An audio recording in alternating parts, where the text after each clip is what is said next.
Hello everyone, welcome to my channel.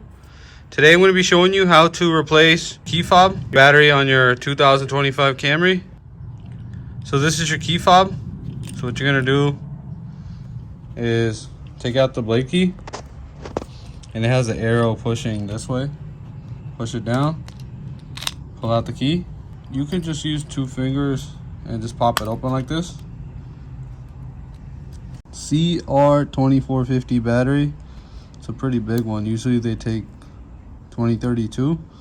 So just pop this battery out, insert a new one, and insert the remote back in, and just close it up.